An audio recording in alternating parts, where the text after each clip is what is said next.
If you are facing the revoke issue after installing the IPA files on your iPhone, then do not worry. In this video, I'll show you how to permanently fix the revoke issue on your iPhone.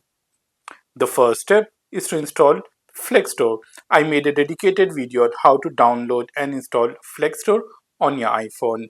FleckStore is an amazing app that helps you to install IPA file on your iPhone without any revoke issue. It has a section named as Signer. Just tap on Signer, click on select IPA file, choose file, select the IPA file that you have downloaded, click on Sign App. Now click on Install,